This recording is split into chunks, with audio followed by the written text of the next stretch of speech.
بسم اللہ الرحمن الرحیم۔ السلام علیکم۔ آمدی صاحب کے ساتھ ہفتہ وار سوال و جواب کی براہ راست نشست کو لے کر پھر ڈیلس امریکہ آمدی سینٹر سے حاضر خدمت آغاز کرتے ہیں۔ ہم سب شکریہ آپ کے وقت کا۔ ہم سب آج جس موضوع پہ میں آپ سے استفادہ کرنا چاہتا ہوں وہ ایک شخصیت کے بارے میں ہے، عالم اسلام کے ایک بہت نامور اور بڑے اسکالر۔ ہم نے دیکھا ہے کہ بالعموم ہماری نوجوان نسل، ہماری ماضی اور امت کے جو بڑے لوگ ہیں، بڑے نام ہیں، ان سے نہ صرف یہ کہ واقف نہیں ہوتے بلکہ ان کی جو ذہنی مروبیت ہے وہ اپنے دور حاضر اور اپنے قریب عہد کے جو بڑے لوگ ہوتے ہیں، نابغہ لوگ ہوتے ہیں، ان سے زیادہ ہو جاتی ہے۔ ہماری کوشش ہے کہ اس پلیٹ فارم سے وقتاً فوقتاً غامدی صاحب سے عالم اسلام کے ان بڑے نامور اسکالرز کا بھی تعارف حاصل کریں، ان کی علمی فکری خدمات کو بھی جانیں اور نئی نسل کو ان کا تعارف بھی کریں۔ ہم سب آج جس شخصیت کے بارے میں بات کرنا چاہتا ہوں وہ امام شاطبی ہیں۔ بالعموم جو لوگ مسلمانوں میں علمی شعور رکھتے ہیں وہ بڑے علماء سے واقف ہوتے ہیں، تو زیادہ تر امام حنیفہ ہیں، امام مالک ہیں، اس طرح سے امام شافعی ہیں۔ امام شاطبی کا نام سننے میں نہیں آتا۔ میں پوچھنا چاہتا ہوں امام شاطبی کون تھے؟ کم و بیش 720 ہجری میں ان کی پیدائش ہوئی ہے، اندلس میں وہ پیدا ہوئے، بے شمار کتابوں کے مصنف ہیں۔ آپ کا تعارف کیسے ہوا؟ اسلام کی جو علمی روایت ہے اور تہذیبی ورثہ ہے اس میں ان کی کیا فکری علمی کنٹریبیوشن آپ سمجھتے ہیں؟ اور دو بڑی معروف کتابیں ان کی، الاعتصام اور موافقات، ان کے بارے میں کیا رائے ہے؟ ہمارے ہاں جو علم کی روایت قائم ہوئی اس میں سب سے بڑا علم اصول ہے۔ فقہا سے تو لوگ بالعموم واقف ہوتے ہیں، وہ ان کو بتا دیتے ہیں فلاں چیز حلال ہے، فلاں چیز حرام ہے، فلاں چیز فرض ہے، فلاں واجب ہے، مستحب ہے۔ لیکن یہ فیصلہ کس بنیاد پر کیا جا رہا ہے؟ ہمارے پاس دین کی ہدایت ہے، اللہ نے ہمیں علم و عقل سے بھی نوازا ہے، اس میں کیا منہاج اختیار کرنا چاہیے جس سے ہم صحیح نتائج اخذ کر سکیں؟ جب اس پہلو سے دین پر غور کیا جاتا ہے، اور دین کیا دنیا کے کسی علم پر غور کیا جاتا ہے، تو اس سے جو چیز وجود میں آتی ہے وہ اصول کا علم ہے۔ یہ منہاج، میتھڈالوجی، ہرمینوٹکس، یہ در حقیقت سب سے پہلے اور اہم ترین مطالعے کا موضوع رہے ہیں، رہیں گے۔ جب ہم سائنس کا مطالعہ کرتے ہیں تو وہاں پر بھی یہ علم کہ سائنس کیا ہے اور سائنس نے کیا نتائج نکال دیے ہیں وہ اپنی جگہ اہمیت رکھتا ہے، اور عملی لحاظ سے دیکھیں تو اصل اہمیت اسی کی ہوتی ہے، لیکن اس کے پیچھے فلسفی آف سائنس وہ سمجھنا زیادہ ضروری ہوتا ہے۔ سائنس کیسے کام کرتی ہے، وہ کن چیزوں سے متعلق ہوتی ہے تو اس میں کیا چیزیں پیش نظر رکھی جاتی ہیں۔ ہم یہ جانتے ہیں کہ جب بھی کوئی انسان کسی چیز کی تخلیق کرتا ہے تو اللہ تعالیٰ نے اس کو بنایا ہی ایسے ہے کہ اس میں کچھ اصول آپ سے آپ کار فرما ہو جاتے ہیں۔ آپ زبان کو دیکھیے، دنیا کی کسی زبان کو آپ سیکھنے کا فیصلہ کر لیں، 4-5 زبانیں مجھے سیکھنے کا موقع ملا ہے، ہر زبان میں جو بنیادی سانچہ ہے جس کے تحت زبان کام کرتی ہے وہ ایک ہی، یعنی اس میں فعل ہوں گے، اس میں فاعل ہوں گے، اس میں مبتدا ہوگا، اس میں خبر ہوگی، اس میں ان کے باہمی روابط کی بعض صورتیں ہوں گی، اس میں لفظ ہوں گے، ان سے ایک چیز تعلیف پائے گی، مدعا واضح ہو جائے۔ ایک ہی طریقہ ہے جو اختیار کیا جاتا ہے۔ یہ لوگوں نے کہیں بیٹھ کر اصول ایجاد نہیں کیے، وہ جب زبان بولتے ہیں تو وہ آپ سے آپ اصول کی پابند ہونا شروع ہو جاتی ہے۔ چنانچہ پھر زیادہ عرصہ نہیں گزرتا کہ کچھ عالم پیدا ہوتے ہیں، وہ اس زبان کا مطالعہ کرتے ہیں اور وہ آپ کو قواعد کی ایک کتاب لکھ کے دے دیتے ہیں۔ جیسے عربی زبان میں صرف و نحو ہے، انگریزی زبان کی کوئی گرامر آپ لکھیں گے، اردو کے قواعد لکھیں گے۔ یہ قواعد کہاں سے نازل ہوئے ہیں؟ یہ آسمان سے نہیں آئے، یہ اس زبان کے اندر کار فرما ہوتے ہیں۔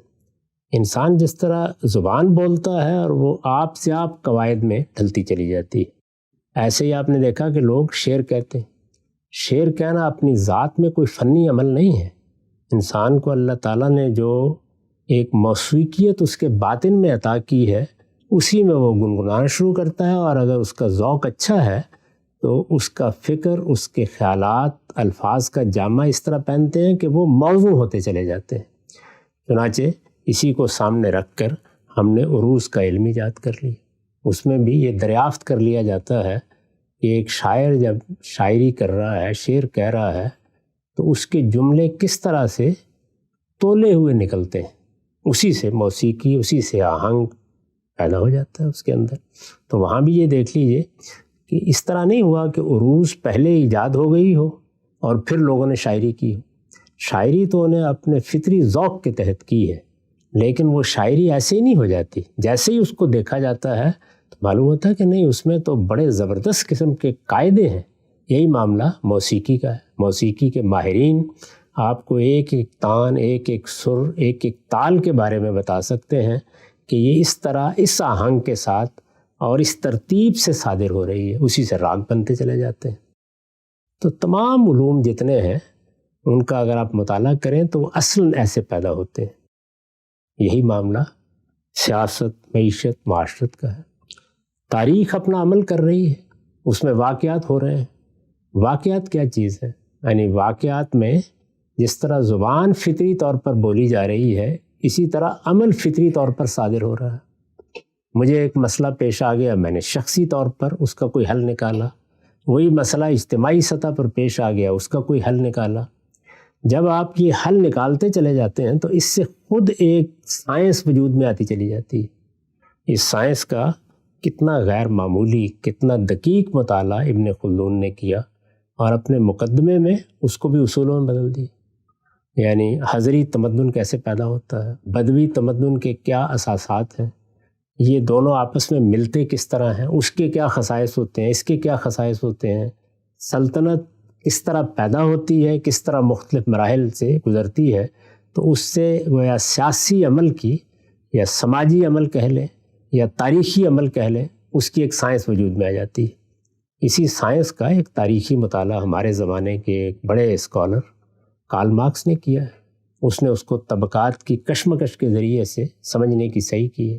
اسی طرح سرمایہ اور محنت کے تعامل کو سمجھنے کا عمل ہو رہا تھا۔ یہ کیسے ہو رہا ہے، اس میں کس طرح قدر زائد پیدا ہو جاتی ہے، وہ کیا باہمی تعلق ہے جو اس قدر زائد کو استحصال یا ظلم بنا دیتا ہے۔ تو یہ میں نے چند مثالیں دیں تاکہ میں یہ بات واضح کر سکوں کہ انسان کو اللہ تعالیٰ نے بنایا ہی اس طرح ہے کہ وہ گفتگو کرے، وہ بات کرے، وہ سیاست کرے، وہ باہمی معاملات کرے۔ ان کے اندر کچھ قواعد، کچھ اصول آپ سے آپ کار فرما ہو جاتے ہیں۔ ان قواعد اور ان اصول کو ترتیب دینا، ان کو ایک علم بنا دینا، جیسے کہ ایک شخص اسی زبان کو اٹھاتا ہے، اٹھا کے اس کے الفاظ کے معنی متعین کرتے ہوئے بولے جا رہے ہیں، ایک لغت آپ کے ہاتھ میں پکڑا دیتا ہے۔ یہ دیکھیے کہ اس سے کتنی سہولت ہو جاتی ہے۔ یعنی اب ہمیں جس لفظ کے معنی دیکھنے ہوں، ہم فوراً لغت اٹھاتے ہیں، دیکھ لیتے ہیں۔ اسی طرح سے اگر کوئی زبان سیکھنی ہو تو زبان سیکھنے کے لیے فطری طریقہ تو یہی ہے کہ ہم وہاں جائیں، ہم وہاں رہیں، ہم لوگوں سے معاملات کریں، اور جس طرح ایک بچہ زبان سیکھتا ہے فطری طور پر سیکھ لیں۔ وہاں سب کچھ آ جائے گا، قواعد بھی آ جائیں گے، ضوابط بھی آ جائیں گے، الفاظ بھی آ جائیں گے، ان کا تلفظ بھی معلوم ہو جائے گا، محل استعمال بھی واضح ہو جائے گا۔ لیکن کچھ لوگ یہ خدمت کرتے ہیں کہ وہ ان کو قواعد و ضوابط کی صورت میں ترتیب دے کے آپ کے سامنے رکھ دیتے ہیں۔ چنانچہ صرف اور نحو کی کتاب پڑھتے ہیں تو زبان تک پہنچنے کا دروازہ کھل جاتا ہے، یعنی اس کے بعد پھر آدمی اس میں ترقی کرتا چلا جاتا ہے۔ تو اسی طرح کا معاملہ دین کو سمجھ کر زندگی سے متعلق کرنے کا ہے۔ یعنی دین تو آ گیا، اللہ تعالیٰ نے اپنی کتاب میں نازل کر دیا، اللہ کے پیغمبر نے ایک سنت قائم کر کے اس کو جاری کر دیا۔ یہ دین کن اصولوں پر کھڑا ہے، یعنی بالکل اسی طرح زبان بولی جا رہی تھی، اس میں کیا اصول کار فرما ہے، وہ فروع سے متعلق کیسے ہوتا ہے، ان کا باہمی سانچہ کیا بنتا ہے، اور پھر اگر اس کو آگے جانا ہے اور نئے معاملات سے متعلق ہونا ہے تو اس کے قواعد عامہ کیا بنیں گے، ان کا باہمی ربط کیا ہوگا۔ اور میں چونکہ اپنے دین کو اپنی نجات کا ذریعہ سمجھتا ہوں تو اس میں میرے لیے ایک بڑا سوال یہ ہے کہ اس میں قطعی کیا ہے، اس میں ظنی کیا ہے۔ یہ ساری چیزیں اب تقاضا کرتی ہیں کہ ان کو بھی اسی طرح اصول میں ڈال دیا جائے۔ اس علم کو ہمارے ہاں اصول فقہ کہا جاتا ہے، علم اصول کہا جاتا ہے۔ یہ میں عرض کر چکا کہ آپ سے آپ کار فرما ہوتے ہیں۔ چنانچہ جیسے ہی مسلمانوں میں علماء پیدا ہونے شروع ہوئے، علماء صحابہ سے آپ شروع کر لیں، تو یہ اصول کار فرما تھے، موجود تھے۔ جیسے شاعری میں اوزان موجود تھے، جس طرح زبان میں قواعد موجود تھے، لیکن ان کو ایک باقاعدہ صورت دے کے ایک کتاب لکھنے کا کام سب سے پہلے امام شافعی نے کیا۔ امام شافعی کی الرسالہ اس باب میں پہلی کتاب ہے۔ جیسے اگر ہم نحو کو شروع کریں تو ایک بڑی کتاب، باقاعدہ کتاب جس کا کوئی نام بھی نہیں رکھا جا سکا، اس کو کتاب و سیبوے کہتے ہیں، یعنی مصنف کی کتاب۔ اور عام طور پر اس علم میں جب کتاب یا الکتاب کا لفظ بولا جائے تو اس سے مراد وہی کتاب ہوتی ہے۔ وہ ایک سمندر ہے، اس میں آپ داخل ہو سکتے ہیں، باہر نکلنا بہت مشکل ہوتا ہے۔ مبرد نے اس کے بارے میں کہا تھا، کسی نے کہا کہ میں پڑھنا چاہتا ہوں، انہوں نے کہا کبھی سمندر میں غوطے لگانے کا موقع ملا ہے؟ تو جو حال وہاں ہو جاتا ہے، اگر آدمی تیرنا نہ جانتا ہو، وہی سیبوے کتاب میں داخل ہونے کے بعد ہو جاتا ہے۔ بعد کے لوگوں نے پھر اس کو سامنے رکھ کر اس علم کی تنقیح کی، اور اس میں ہم دیکھتے ہیں کہ جیسے زمخشری کی مفصل ہے، یا ابن عقیل کی شرح ہے، یا ابن ہشام کا کام ہے، تو وہی چیزیں بڑی مرتب منظم شکل میں آ گئیں۔ اب ان کو سمجھنا، ان کو ذہن نشین کرنا، ان کو استعمال کرنا آسان ہو گیا۔ امام شافعی نے یہ خدمت انجام دی ہے۔ چنانچہ دین کے فہم میں، دین کے ماخذ میں، ان کے باہمی تعلق میں، اصل کے فرع کو متعلق کرنے میں جتنی چیزیں بھی ہو سکتی تھیں، ان کو انہوں نے بالکل سیبوئی کتاب کے طریقے پر، اس طرح کی ترتیب و تدوین نہیں ہے جو بعد کے لوگ کرتے ہیں، لیکن انہیں موضوع بحث بنا کے ان کی تنقیح کی ہے، ان کے بارے میں سوالوں کے جواب دیے ہیں۔ وہ ایک مختصر کتاب ہے، 500-600 صفحے کی الرسالہ۔ وہاں سے اس علم کی ابتدا ہوئی۔ اب ظاہر ہے کہ جب ایک علم کی ابتدا ہو جاتی ہے تو اس میں پھر لوگ پیدا ہوتے رہتے ہیں اور کام کرتے ہیں، اور بہت سے بڑے بڑے اس میں اہل علم اپنی خدمات انجام دیتے ہیں۔ کیونکہ جب کوئی علم پیدا ہوتا ہے تو وہ سادہ طریقے سے پیدا ہو جاتا ہے، اس کے باہمی روابط بھی نسبتاً سادہ ہوتے ہیں۔ اس میں بعض چیزوں کو لکھنے والا، بیان کرنے والا پھلانگ جاتا ہے، ایک جست اس میں لگا دیتا ہے۔ جیسے ہی وہ اندر سے دیکھا جاتا ہے تو معلوم ہوتا ہے کہ اس میں کچھ چیزیں نظر انداز ہو گئی ہیں، لہٰذا تنقیح کا عمل شروع ہو جاتا ہے۔ دنیا کے ہر فن میں، ہر علم میں آپ دیکھیں، ایسی سائنس میں بھی ایسے ہی ہوا ہے۔ یعنی آپ سائنس کو بھی ابتدائی طور پر جب پڑھتے ہیں تو اتنی منظم، اتنی قاعدے ضابطے کے اندر ڈھلی ہوئی نہیں آپ کو نظر آتی۔ تو تمام علوم ایسے ہی ہوتے ہیں۔ اس میں پھر جن لوگوں نے بڑا غیر معمولی کام کیا ہے، اس میں ہمارے ہاں ایک تو شافعی اصولین ہیں، ان کا کام ہے، پھر حنفی ہیں جیسے امام سرخسی ہیں، جیسے دبوسی ہیں، جیسے کہ جساس ہیں، بڑے بڑے لوگ ہیں جنہوں نے اس معاملے میں کام کیا ہے۔ امام شاطبی اس میں بہت منفرد ہے، اپنی ذات میں ایک شخصیت، اس فن میں، اس علم میں ان کا بہت غیر معمولی کام ہے۔ تو ان کی کتاب ہے الموافقات۔ یہ جو ہمارے ہاں مقاصد شریعت کی بحث ہے، یہ در حقیقت پہلی مرتبہ اس شان کے ساتھ وہیں زیر بحث آئی ہے۔ احناف کے ہاں بھی مقاصد شریعت پر گفتگو ہوتی ہے، لیکن امام شاطبی نے اس کو ایک باقاعدہ علم کی بنیاد فراہم کی۔ اسی طرح کا معاملہ بیان اور تبیین کی بحثوں کا، بڑی بحث ہے، کس طریقے سے قرآن سنت سے متعلق ہوتا ہے، جب وہ متعلق ہوتا ہے تو اس سے کیا مسئلے پیدا ہوتے ہیں۔ اسی طرح قطعیت اور ظنیت کی بحث، یعنی دین کا کتنا حصہ بالکل قطعی ہے، اور اگر کوئی حصہ ظنی ہے تو اس میں قطعیت کیسے پیدا ہوگی، اس کے اصول، اس کے مبادی کیا ہوں گے۔ جو اس سے مشکلات پیدا ہوتی ہیں ان کو حل کرنے کا لفظی طریقہ اختیار کیا جائے گا، یا اس کو ایک عقلی کسر میں بدل دیا جائے گا جس کے نیچے چیزیں اپنی اپنی جگہ پر بیٹھ جائیں گی۔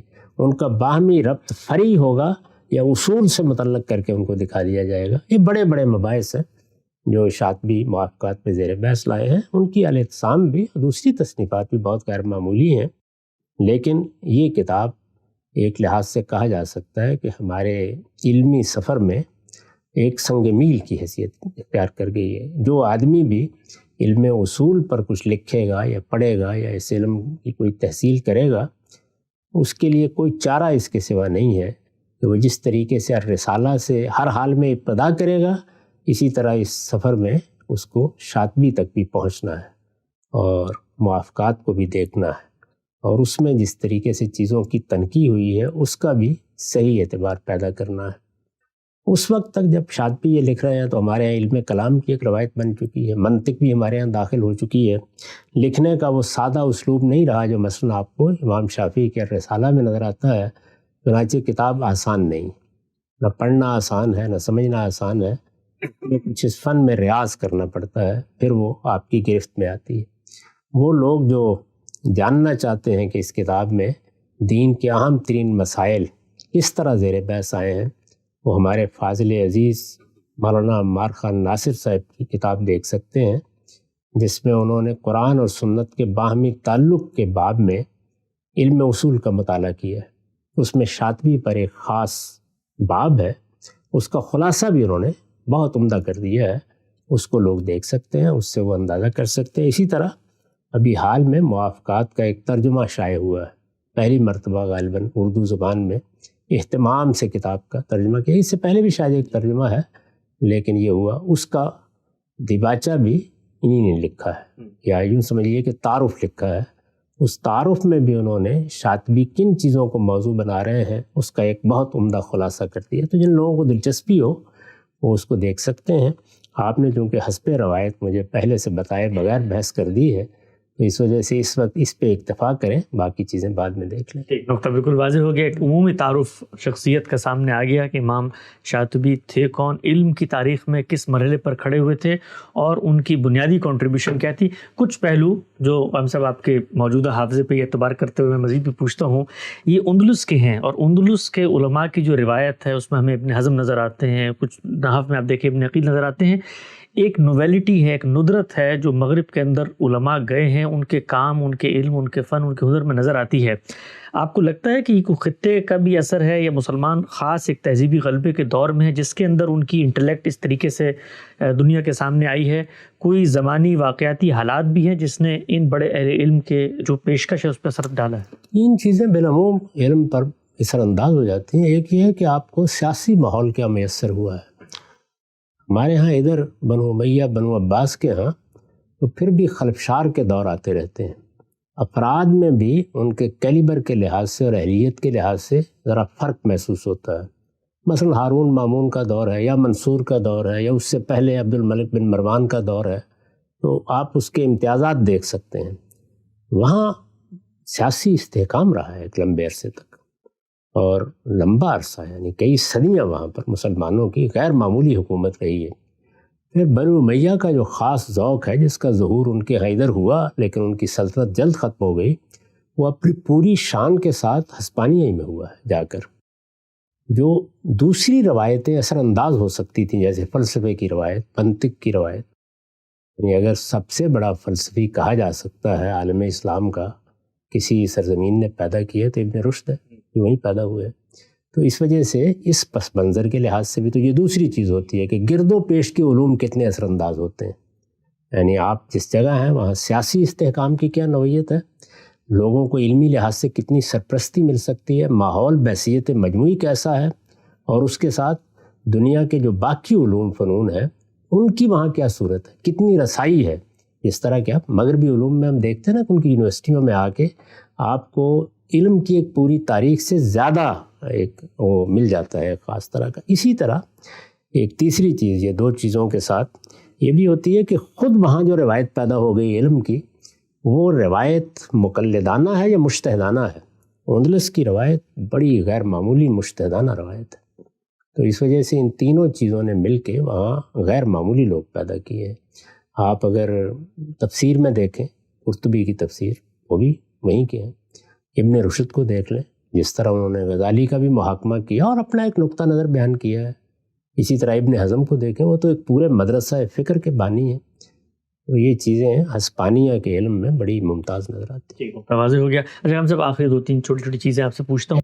آپ جس وقت مطلب دین پر غور و فکر کا آغاز کر رہے تھے، آپ کا جو شباب کا دور ہے، جوانی کا دور ہے، 20-22 سال کی عمر میں، اور امت کی یہ پوری جو علمی تاریخ ہے، بڑے بڑے عباقر، بڑے بڑے علمی اور نابغہ روزگار شخصیات ہیں وہ کھڑی ہوئی ہیں، ان میں ایک ہوتا ہے نا دل پہ امپریشن بنتا ہے کہ یار یہ بہت بڑا آدمی ہے اور یہ جس سطح سے بات کر رہا ہے یہ عام علماء کی سطح نہیں ہے۔ ان میں اگر کچھ چنیدہ لوگ جن سے آپ کو ابتدا میں ایک بہت گہرا تاثر قائم ہوا ہو، تو ہمارے عالم اسلام کی ماضی کی اس روایت میں کچھ شخصیات کا اگر آپ نام بتائیں، اور اس میں کیا شاطبی بھی شامل تھے اس وقت؟ یقیناً شاطبی سے میرا تعارف تو اقبال نے کرایا۔ علامہ اقبال بھی متاثر رہے میں ہیں۔ اس وقت سال دوم کا طالب علم تھا، آپ کہہ سکتے ہیں یہ 1972 کی بات ہوگی۔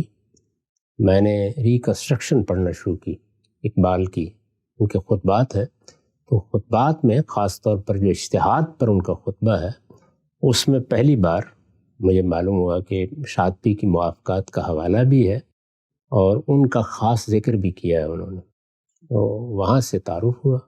پھر مجھے خیال ہوا کہ اس کتاب کو پڑھنا چاہیے۔ تو ایک تو تعارف ایک بڑی غیر معمولی شخصیت نے جو ہمارے ہاں علم میں بڑی ممتاز حیثیت رکھتے ہیں انہوں نے کرایا۔